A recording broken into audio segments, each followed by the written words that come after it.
Bab 1011. Mencari gedung perkantoran bukanlah tugas yang besar atau terlalu kecil. Harvey York juga tidak menggunakan koneksi Sky Corporation. Sebagai gantinya, dia menelepon Taraf Lewis setelah memikirkannya. "Taraf, kamu berkecimpung dalam bisnis real estate. Tolong bantu saya mencari tahu apakah ada gedung perkantoran yang tidak terpakai di pusat kota Buckwood untuk dijual." "Hah? Apa yang sedang Anda cari?" Taraf penasaran.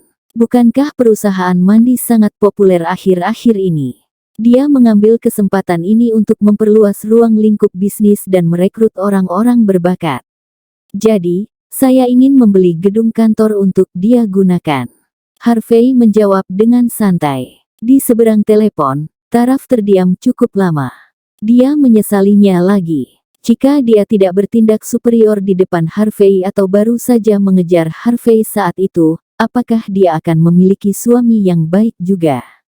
Taraf membuang pikiran tidak realistis di benaknya setelah menghela nafas.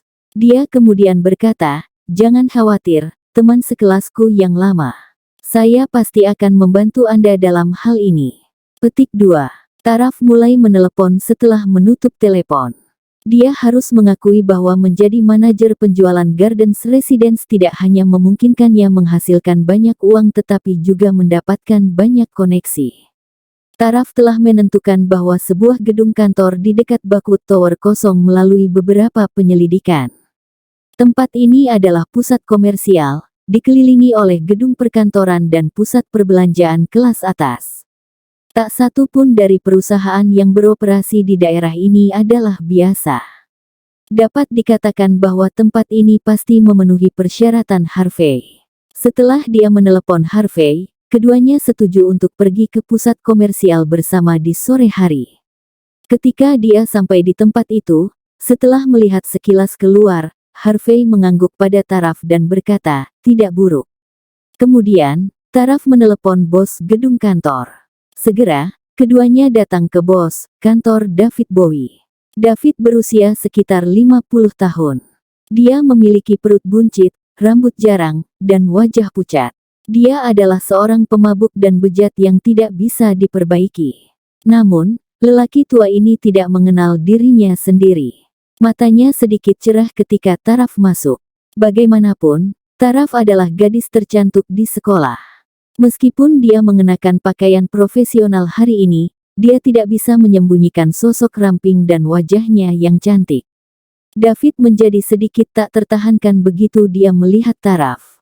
Meskipun demikian, dia lebih dari karakter yang bijaksana. Dia tidak mengatakan apa-apa saat ini. Sebagai gantinya, dia menunjukkan mereka berdua di sekitar gedung kantor sambil tersenyum. Mereka harus mengakui bahwa gedung perkantoran ini sangat megah. Itu dibiarkan tidak terpakai karena sewanya terlalu mahal, dan tidak ada yang mampu membelinya. Tapi selain sedikit lebih mahal, tempat ini tidak memiliki kekurangan lain. Namun, Harvey ingin membelinya, bukan menyewanya. "Kalian berdua, kudengar kalian ingin membeli gedung kantor ini. Maukah Anda datang ke kantor saya dan mengobrol sebentar?" David tersenyum, dan dia tampak sedikit tidak sabar. Dia baru saja meminum pil biru kecil secara diam-diam, dan sekarang, dia sangat bersemangat. Ini adalah pertama kalinya dia melihat wanita cantik seperti Taraf. Dia harus berhasil tidak peduli apa hari ini. Menurut idenya, jika dia bisa tidur dengannya sekali, dia bisa berpisah dengan 10 tahun hidupnya.